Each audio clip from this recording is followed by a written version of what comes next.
Good morning student. The Asian international senior secondary school Begu की ओर से आयोजित ऑनलाइन क्लासेज में आप सभी का हार्दिक स्वागत करती हूँ। आप सभी को विदित है कि कल कक्षा 9 विषय हिंदी पाठ 1 दो बेलों की कथा, जिसके रचनाकार है मुंशी प्रेमचंद्र, उनका जीवन परिचय मैंने आपको बताया।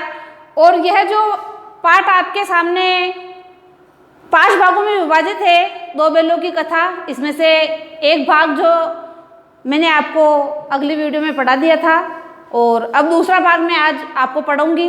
साथ ही जो कठिन शब्द है वह मैं बोर्ड पे लिखूंगी और उन कठिन शब्दों के अर्थों को आप अपने बुक से देखकर या बोर्ड से देखकर अपनी नोटबुक में उतारेंगे। तो सेकंड भाग जो आज है वह मैं आपको पढ़ा रही हूँ दो बेलों की कथा में। सेकंड पार्ट आपके सामने। पहला आपने पढ़ लिया था कि किस प्रकार से दो बेल है, हीरा और मोती, और इसको किस प्रकार से उसका दोनों बेलों के जो मालिक है वो किस प्रकार से प्रेम करते हैं और उसकी पत्नी उन दोनों बेलों को अपने मायके भेज देती है और मायके में उनके साथ कैसा व्यवहार किया जाता है कि वो दोनों वहाँ से वापस भाग कर आ जाते हैं। उससे आगे का पार्ट जो है वह मैं आज आपको पढ़ाऊँगी। फिर दूसरे दिन क्या होता है कि दूसरे दिन जब उसके साले को पता चलता है तब वो वापस उन दोनों बहनों को लेने के लिए उनके गंतव्य स्थान पर उनके गांव वापस पहुंच जाता है। दूसरे दिन जूरी का साला फिर आया और बेलों को ले चला, यानी दूसरे दिन आता है और बेलों को लेकर वापस अपने स्थान पर अपने गांव वापस चला जाता है। यानी बेल जहाँ से भाग कर आए थे फिर वापस उसी स्थान पर पहुंच गए, क्योंकि उनको वहाँ बहुत सूनापन लग रहा था, अच्छा नहीं लग रहा था। जो वातावरण जो परिवेश के साथ हमेशा होता था उससे वह कुछ अलग था, इसलिए वह वहाँ से अपने मन को व्यथित मानकर वहाँ से भाग आए थे। अब की बार उसने दोनों बेलों को गाड़ी में जोत दिया था और गाड़ी में जोतने के बाद कभी वह दाएं जाते कभी बाएं जाते, लेकिन उनको मारता हुआ वह अपने स्थान पर वापस ले गया। संध्या समय होने तक दोनों बेल उस गांव तक पहुंच गए थे और उसने यानी जो नया मालिक था, जो उसका साला था, उसने उन दोनों बेलों को वहाँ पर एक मोटी सी रस्सी के साथ बांध दिया और कल की शरारत का मजा भी चखाया। यानी मोटी बेल से तो बांधा ही साथ उनको मारा भी गया था।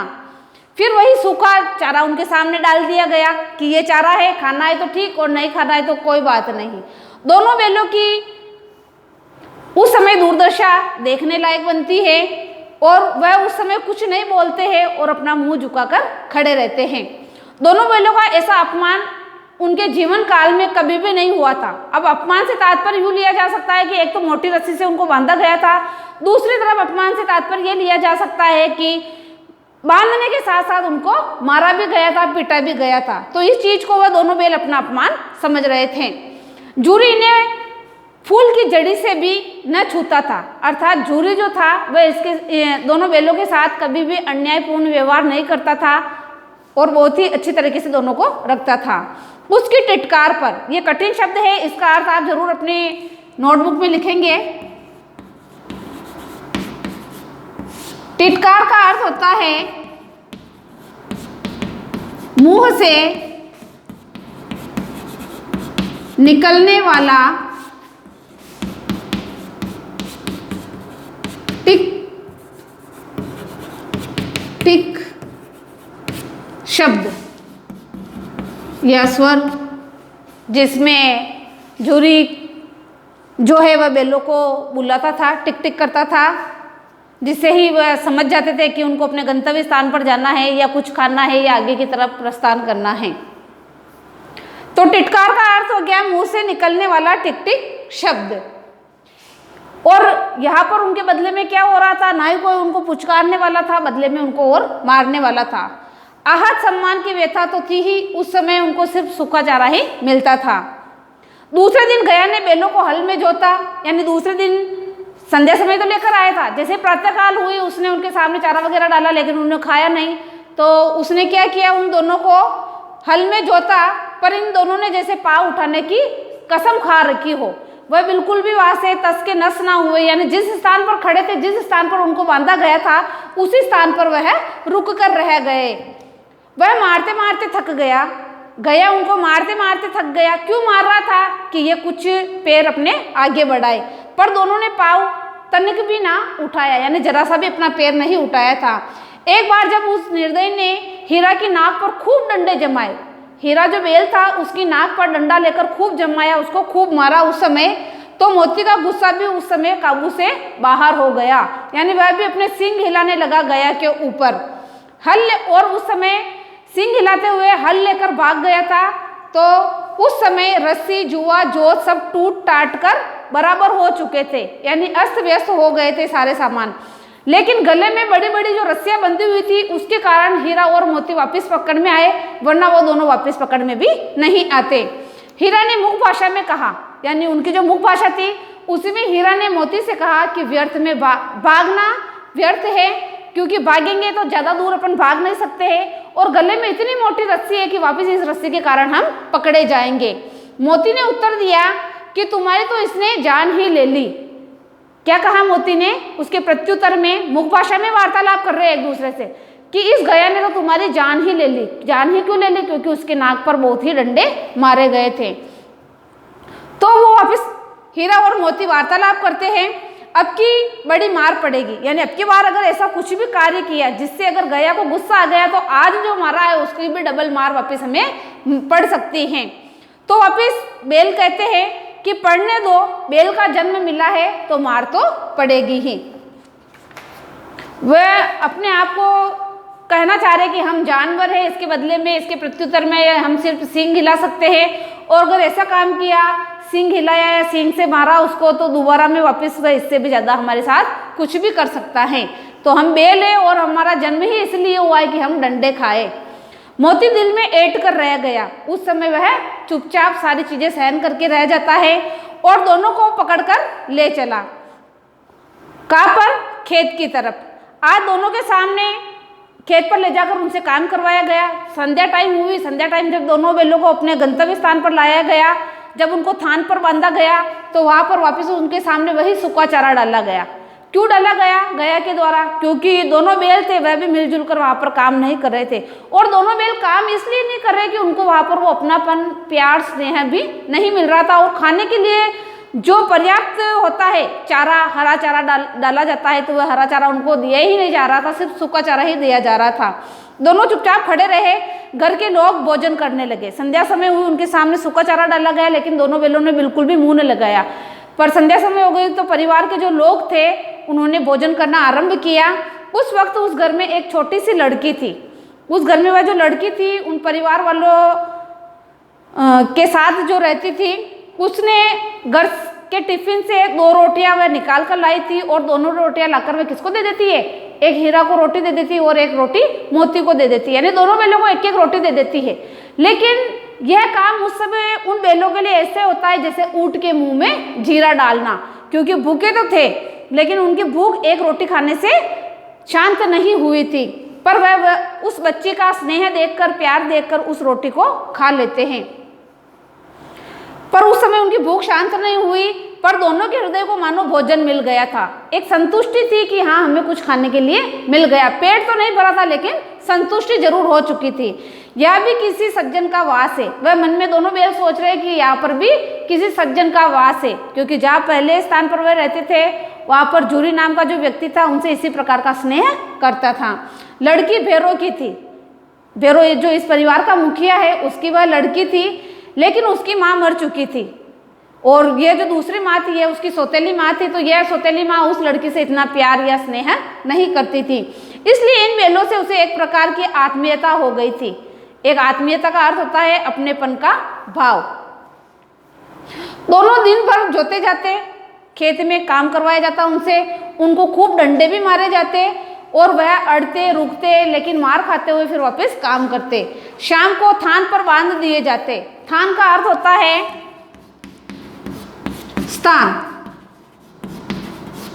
स्थान पर जहाँ पर जानवरों को, पशुओं को बांधा जाता है उसको थान कहते हैं, और नॉर्मल सी भाषा में हम थान को स्थान से ले लेंगे। फिर वही समय हुआ और शाम के समय उनको थान पर, अर्थात पशुओं के जो बांधे जाने का स्थान होता है वहाँ पर उनको बांध दिया जाता है, और रात को वही बालिका वापस उनके लिए 2 रोटियां लेकर आ जाती है। एक एक रोटी दोनों बैलों को दे देती हैं। प्रेम के इस प्रसाद की यह बरकत थी। बरकत का अर्थ होता है जो बढ़कर आता है। कि दो दो गाल सूखा भूसा खाकर भी दोनों दुर्बल न होते थे। गाल का अर्थ होता है पात्र, दो दो पात्र, उनके सामने दो दो पात्र रख दिए जाते थे सूखे चारे के, लेकिन उनको खाने के बावजूद भी क्या होता था, वह दुर्बल न होते थे। मगर दोनों की आंखों में रोम रोम में विद्रोह भरा हुआ था। किसके प्रति? जो वहां का नया मालिक था उसके प्रति। एक दिन मोती ने मुख भाषा में कहा, अब तो नहीं सहा जाता। दोनों बैल आपस में बातें कर रहे हैं कि रोज ये का ये डाला जा रहा है, तो अब ये है सहन नहीं होता। काम तो इतना करते हैं लेकिन खाने के लिए हमें उतना नहीं दिया जाता जितने की हमें जरूरत होती है। एकाध को सींग उठाकर फेंक दूंगा, मोती मन में सोच रहा है, पर हीरा वापस उसको प्रत्युत्तर में कहता है कि हमें उठाकर नहीं फेंकना है, क्योंकि हम ऐसा काम करेंगे तो इसके बदले में वापस हमें मारा ही जाएगा। लेकिन जानते हो, वह प्यारी लड़की जो हमें रोटियां खिलाती है उसी की लड़की है। अब वह उसको पैरों को मारने की एक योजना बना रहे हैं, लेकिन वापस दूसरा बैल होता है वह कहता है कि भाई हम उसको नहीं मार सकते, क्योंकि वह जो लड़की हमें रोटी खिलाती है वह उसी भैरों की लड़की है। जो इस घर का मालिक है वह बेचारी अनाथ हो जाएगी। अगर वह मर गया तो वह बच्चियां क्या हो जाएगी, वह बच्ची क्या हो जाएगी, अनाथ हो जाएगी। तो मालकिन को फेंक देता हूँ, क्योंकि मालकिन तो जो है वो असली माँ नहीं है, उसकी सौतेली माँ है। तो ऐसा करते हैं, हम उसको उठाकर फेंक देते हैं। वह तो उस लड़की को मारती है, लेकिन औरत जात पर सींग चलाना मना है। अब यहाँ पर बैलों को देखना, मुंशी प्रेमचंद्र जो है वह अपनी जो रचनाएं लिखते हैं, अपनी कहानी जो लिखते हैं, वह आदर्शों पर आधारित होती है। यह आदर्श उन्होंने मनुष्य पर नहीं, जानवरों पर भी लागू किया है। मनुष्य को कहा जाता है कि औरत पर हाथ नहीं उठाया जाता है, जो कायर होता है, जो बुज़दिल होता है, वह औरत पर हाथ उठाता है। तो यहाँ पर बैल के ऊपर भी उन्होंने इसी आदर्श को स्थापित कर दिया है। बैल भी कह रहे हैं कि औरत जात पर सींग नहीं उठाना चाहिए। यह भूले जाते हो, तुम तो किसी तरह निकलने ही नहीं देते। भाई मैं जो कहता हूँ, अगर उसको मारे तो तुम कह रहे हो नहीं मारना है, उसकी पत्नी को मारो तो उसको नहीं मारना है, बच्ची अनाथ हो जाएगी, तो फिर आगे क्या किया जाए। हाँ, यह मैं स्वीकार करता हूँ कि हमें यहाँ से इस रस्सी को तोड़कर भाग जाना चाहिए, लेकिन इतनी मोटी रस्सी टूटेगी कैसे? भाई मोटी रस्सी जो डाली गई है, गले में डाली गई है, तो ये आसानी से टूटने वाली नहीं है। इसका एक उपाय है कि पहले थोड़ा थोड़ा करके इस रस्सी को मुंह के द्वारा चबाया जाएगा। जितनी यह रस्सी चबेगी उतनी यह थोड़ी सी हल्की होती जाएगी, नाजुक होती जाएगी और आसानी से टूट जाएगी। रात को जब बालिका रोटियां खिलाकर चली गई, दोनों बैलों को वह सुबह भी रोटी देती थी, शाम को भी रोटी देती थी। दोनों रस्सियां चबाने लगे, पर मोटी रस्सी मुंह में नहीं आती थी। बैलों ने सोचा, देखो बैलों को यहाँ पर दिमागदार भी बताया गया है कि किस प्रकार से रस्सी तोड़नी है। तो वो सोच रहे हैं कि मुंह में खाएंगे और जितना चबाएंगे उतनी ही रस्सी गल जाएगी और वह टूट जाएगी। बेचारे दोनों बैल बार बार जोर लगाते, लेकिन वह रस्सी उनके मुंह में नहीं आती थी और टूट नहीं पाती थी। सहसा घर का द्वार खुला और वही लड़की निकली। अचानक से, सहसा का अर्थ होता है अचानक से, घर का द्वार खुला और वापस वह नन्ही सी छोटी सी लड़की बाहर आती है। सिर झुकाकर उसका हाथ चाटने लगते दोनों बैल। दोनों की पूंछें खड़ी हो जाती है। उसने उनके माथे सहलाए और बोली, खोले देती हूँ और तुम यहाँ से भाग जाओ। देखो, यह एक कहानी है और मुंशी प्रेमचंद्र ने बहुत ही आत्मीय भाव के साथ मनुष्य और पशुओं के भावात्मक संबंधों को दर्शाया गया है। तो वह लड़की भी उनकी मदद के लिए आ रही है। उस लड़की को भी पता चल रहा है कि इन दोनों के साथ ही बहुत ही बर्बरता पूर्वक व्यवहार किया जा रहा है। तो दोनों बैलों के पास आती है और कहती है कि भाई मैं रस्सी खोल देती हूँ और तुम दोनों यहाँ से भाग जाओ, चुपके से भाग जाओ, नहीं तो यहाँ लोग तुम्हें मार ही डालेंगे। ये घर के जो लोग हैं तुम्हें मार ही डालेंगे, काम करवा कर और साथ ही तुम्हें मार पीट कर, और इस कारण से भी मर जाओगे कि तुम्हें जो पर्याप्त भोजन चाहिए वो इनके द्वारा नहीं दिया जा रहा है। आज घर में सलाह हो रही है कि इनकी नाकों में नाथ डाल दी जाएगी, नाक में रस्सी डाल दी जाएगी, जिससे ये ज़्यादा उत्पात ना मचाए। तो ऐसी चर्चा हमारे घर के अंदर हो रही है। तो तुम्हारे साथ ऐसा व्यवहार ना हो, इसके लिए मैं चाहती हूँ कि मैं तुम्हारी रस्सी खोल दूँ और तुम इस रस्सी को तोड़वा कर यहाँ से भाग जाओ। उसने गराव खोला। गराव कठिन शब्द लिखना,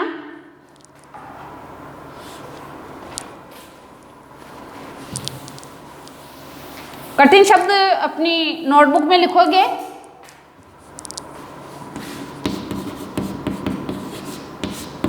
गराव का अर्थ लिखोगे गले में लटकने वाली रस्सी। गराव का अर्थ होगा गले में लटकने वाली रस्सी। उसने घराव खोल दिया, पर दोनों चुपचाप वहीं पर खड़े रहे, क्योंकि वो नहीं समझ पा रहे थे कि हमें यहाँ से भगना चाहिए या इसी स्थान पर खड़े रहना चाहिए। मोती ने अपनी मुख भाषा में पूछा, क्यों भाई हीरा, चलते क्यों नहीं हो? इस लड़की ने हमें खोल भी दिया है तो ये तो अच्छा है, और रात भी होने में है तो अपन यहाँ से निकल जाते हैं। हीरा ने कहा, चले तो, लेकिन इस अनाथ पर आफत आ जाएगी कि हम दोनों तो चले जाएंगे, लेकिन घर वाले सोचेंगे कि रस्सी टूटी हुई तो है नहीं, किसी ने खोला तो इस अनाथ बच्चे को वह मारेंगे और पीटेंगे। तो हम नहीं चाहते कि इस बच्चे पर किसी प्रकार की कोई आफत आ जाए, कोई संकट आ जाए। सब इसी पर संदेह करेंगे। सहसा बालिका चिल्लाई। अब बीच में ही लड़की उनकी मुख भाषा समझ जाती है और खोल तो देती है उनको, लेकिन बीच में ही चिल्लाती है कि फूफा जी के जो बेल है दोनों भागे जा रहे हैं। फूफा वाले बेल का अर्थ फूफा जी के यहाँ से 2 बेल लाए गए, वो दोनों बेल भागे जा रहे हैं। इसके बीच में दोनों बेल जो होते हैं तेज गति के साथ वहां से भाग जाते हैं। और घर के जो मुखिया है वह बाहर आते हैं, बेरो और गया, और बेलों को पकड़ने की कोशिश करते हैं। हड़बड़ाकर भीतर से दोनों निकलते हैं और बेलों को पकड़ने के लिए वहां से जोर से उनके पीछे पीछे दौड़ लगाते हैं। गया ने शोर मचाया, फिर गांव के कुछ आदमी और भी इकट्ठे हो जाते हैं, क्योंकि बेल जैसे जैसे आगे भाग रहे हैं, गया पीछे है तो वह जोर से चिल्लाता है। जोर से चिल्लाने के कारण क्या होता है कि गांव के जो आसपास के लोग होते हैं वह भी दौड़कर आ जाते हैं और बेलों को पकड़ने की कोशिश करते हैं। दोनों मित्रों को भागने का यहाँ पर अच्छा मौका मिल गया था। सीधे दौड़ते चले गए, यहाँ तक कि मार्ग का उनको ज्ञान ही नहीं रहा कि किस मार्ग से हम आए थे और किस मार्ग पर हमें जाना है। तो जिस मार्ग से वह आए थे उस मार्ग पर न जाकर वह अन्य दूसरे मार्ग पर चले जाते हैं, यानी रास्ता भूल जाते हैं और दूसरे मार्ग पर चले जाते हैं। उसका यह पता न था। नए नए गांव मिलने लगे, जिधर भाग रहे थे नए नए गांव आ रहे थे। दोनों एक खेत के किनारे जाकर खड़े हो जाते हैं और सोचते हैं कि अब हमें क्या करना चाहिए। हीरा ने कहा, मालूम होता है शायद हम राह भूल गए। राह का अर्थ होता है रास्ता, कि शायद हम दोनों रास्ता भूल गए हैं। तुम भी बेतहाशा का अर्थ होता है बिना सोचे समझे, ठीक है, बिना सोचे समझे उसे मार गिराना था, यानी कि तुम दौड़े क्यों, तुम्हें तो उसे वहीं पर मार गिराना था। उसने उसे मार गिराते तो दुनिया क्या कहती, अगर हम उसे वहीं पर मार देते तो दुनिया हमें क्या कहती कि जिस मालिक ने इनको पाला पोसा, इनको भोजन दे रहे थे, इनकी रखवाली कर रहे थे, ऐसे बेल की मालिक पर ही हमला कर दिया। लेकिन हम अपना धर्म कैसे छोड़े? अब इस चीज को भी वो अपना धर्म समझ रहे हैं कि जिसका दाना पानी खाते हैं उसके साथ हमें कभी भी बुरा बर्ताव नहीं करना चाहिए, बुरा व्यवहार नहीं करना चाहिए। दोनों भूख से व्याकुल हो रहे थे। उस समय वह वार्तालाप खत्म होता है, फिर वापस दोनों का ध्यान किधर चला जाता है, भूख पर चला जाता है। तो सोचते हैं कि पास में ही एक मटर का खेत है, तो उस मटर के खेत में वह दोनों चले जाते हैं और वहां पर भर पेट वह भोजन करते हैं। मटर की जो फसल होती है उसको खाते हैं, डकार लगाते हैं और वापस उस स्थान पर खड़े हो जाते हैं। यहाँ तक कि वह एक दूसरे को खाना खाने के बाद सींग से एक दूसरे को ऐसा धक्का देते हैं कि एक बेल जो होता है खाई में गिर जाता है और कुछ समय पश्चात वो वापस उस खाई से निकलकर साथ आ जाते हैं, सींग लगाते हैं और पास में खड़े हो जाते हैं। तो यह तो सेकंड पार्ट था। इसी में अब थर्ड पार्ट आएगा, उसके बारे में मैं आपको समझा रही हूँ, बता रही हूँ। तो कठिन शब्द जैसे आएंगे मैं आपको बताऊंगी, और यह एक कहानी है तो मेरे हिसाब से यह आपको बहुत ही अच्छी तरीके से समझ में आ रही होगी। अब आगे क्या होता है कि दोनों बेल उस खेत में जहाँ मटर की फसल थी उसको खाने के बाद जैसे ही किनारे पर आते हैं, सामने से एक सांड को आता हुआ उनको दिखाई देता है कि एक अड़ियल सांड जो है वह सामने से आ रहा है। तो मन में वह सोचते हैं कि ये सांड आ रहा है, अगर हम भागेंगे तो भी ये हमारा पीछा करेगा और अगर हम यहाँ रुके तो भी ये हमें मारेगा। अर्थात हमारे आगे कुआं है और पीछे खाई है, तो हमें ना ही भागना चाहिए, हमें इसी स्थान पर खड़े हो जाना चाहिए। वह दोनों मुख भाषा में बात करते हैं उस सांड को देखकर। तो एक सांड को देखकर हीरा कहता है कि हमें यहाँ से भाग जाना चाहिए। तो मोती कहता है कि भागना तो कायरता है, जो होगा जो देखा जाएगा। अगर वह सांड हमें मारेगा तो हम तो दो मिलकर हम उसका सामना कर सकते हैं, तो फिर यही मरो। तो हीरा और मोती में वार्तालाप चल रहा है, तो कहते हैं वाह भाई यही मरो, मरना तो है ही, भागेंगे तो भी मरेंगे, रुकेंगे तो भी मरेंगे। तो फिर इसी स्थान पर रुक जाते हैं। बंदा तो 9-2-11 होता है। 9-2-11 एक मुहावरा है जिसका अर्थ क्या होता है, भाग जाना। इसको आप जरूर अपने नोटबुक में नोट करेंगे, लिखेंगे। 9 2 11 होना, 9 2 11 होना, इसका अर्थ क्या लिया जाएगा? भाग जाना।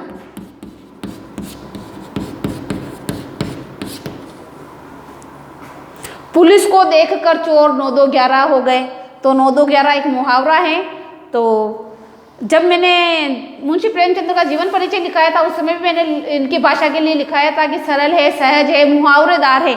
तो ये यहाँ पर मुहावरा आ ही जाता है। इसके आगे हम पढ़ेंगे। तो फिर कोई उपाय सोचो जल्दी, भाई क्या करना चाहिए? भागे भी नहीं, यही खड़े रहे तो आगे हमें क्या उपाय करना चाहिए? उपाय यही है कि उस समय दोनों जने एक साथ चोट करें, यानी सामने जो सांड आ रहा उस पर हम दोनों मिलकर एक साथ अगर चोट करेंगे तो हो सकता है कि वह सांड गिर जाए या डरकर वह सांड वहां से भाग जाए। मैं आगे से रगेदता, रगेदता का अर्थ होता है खदेड़ना। रगेदता का अर्थ होता है खदेड़ना, दौड़ाना, कि मैं आगे से उसको दौड़ाऊंगा, खदेड़ूंगा और तुम पीछे से उसको दौड़ाना। दोहरी मार पड़ेगी, आगे आएगा तो भी मार पड़ेगी, पीछे आएगा तो भी मार पड़ेगी, यानी दोहरी दोनों तरफ से उसको मार पड़ेगी तो वह भाग खड़ा होगा। दोनों मित्र ऐसा ही करते हैं। एक बगल से उसके पेट में सींग घुसेड़ देता है और जो सांड होता है वह जख्मी हो जाता है और वह वहां से चला जाता है। दोनों मित्र जान हथेली पर लेकर उस सांड जो शत्रु के रूप में उनके सामने आता है, बेरी के रूप में उनके सामने आता है, उसको प्रत्युत्तर देते हैं, उससे पूरा मुकाबला करते हैं और वहां पर वह जीत जाते हैं। जो ही हीरा पर वह सांड झपटता है, मोती ने पीछे से उसको दौड़ाया और वहां पर उसकी जीत हो जाती है। वह उसके सींग चुबो देता है और उसके बाद सांड वहां से चला जाता है और हीरा मोती दोनों एक साथ खड़े हो जाते हैं। दोनों मित्र विजय के नशे में झूमने लगते हैं। विजय जोश के साथ, उल्लास के साथ, हर्ष के साथ कि हमने एक सांड पर विजय प्राप्त कर ली है। मोती ने अपनी सांकेतिक भाषा में कहा, मेरा जी तो चाहता था कि बच्चा को मार ही डालूं। अब बच्चा किसके लिए आया? कि सांड को, साले को मार ही डालूं, क्योंकि उस समय उनकी विजय हुई थी। तो विजय में वह जोश और होश के साथ अपनी खुद की बड़ाई खुद ही कर रहे हैं। हीरा ने तिरस्कार किया। तिरस्कार का अर्थ यहाँ पर ले लिया जाएगा अपमान। तिरस्कार किया। घिरे हुए बेरी पर सींग न मारना। बेरी का अर्थ होता है दुश्मन, दुश्मन या शत्रु, यानी वह सांड जो नीचे गिर गया था उसके ऊपर अगर हम वापस प्रत्युत्तर में हमला करते तो यह बेरी पर सींग न चलाने जैसा है, क्योंकि दुश्मनों के ऊपर सींग चलाना या गिरे हुए जानवर को मारना कायरता का काम है। यह सब ढोंग है। ढोंग का अर्थ होता है दिखावा। जरूर आप लिखते जाएंगे। ढोंग का अर्थ होता है दिखावा है। बेरी को ऐसा मारना चाहिए कि फिर ना उठे। दूसरा बेल क्या कह रहा है कि बेरी को तो हमें ऐसा मारना चाहिए कि भाई एक बार गिर गया तो दूसरी बार उसकी उठने की हिम्मत ना हो। सामने वापस मटर का खेत था। दोनों को भूख लगने लग गई थी, क्योंकि काम वहां पर बहुत ही मेहनत का किया था कि सांड के साथ वे बहुत ही बराबरी के मुकाबले के साथ लड़े और वहां पर उन्होंने विजय प्राप्त कर ली थी। अब यह जो खेत है, इस खेत के अंदर वह चले तो जाते हैं, मटर भी खा लेते हैं, लेकिन अचानक से क्या होता है कि वहां पर आसपास जो आदमी रहते हैं उन दोनों बैलों को देख लेते हैं कि किसी खेत में जाकर वह मटर की फसल खराब कर रहे हैं। तो वहां पर वो दोनों बैल पकड़े जाते हैं, यानी जो आसपास के आदमी होते हैं आकर उन बैलों को पकड़ लेते हैं। यानी वह दोनों बैल वहां पर रुक जाते हैं, क्योंकि एक जो बैल होता है उसका खुर जो होता है वह उस खेत के अंदर की जो मिट्टी गिल्ली होती है उसमें धंस जाता है, अंदर चला जाता है, तो वह वहां से भाग नहीं पाता है। और हीरा ने जब ऐसा देखा कि उसका दोस्त मोती संकट में फंस गया है तो हीरा भी वहां से नहीं भागता है और वह मोती के पास आ जाता है और दोनों बैलों को वो आदमी पकड़ कर ले जाता है। प्रातःकाल दोनों मित्रों को कांजी होश, कांजी होश कठिन शब्द है, देखना आप।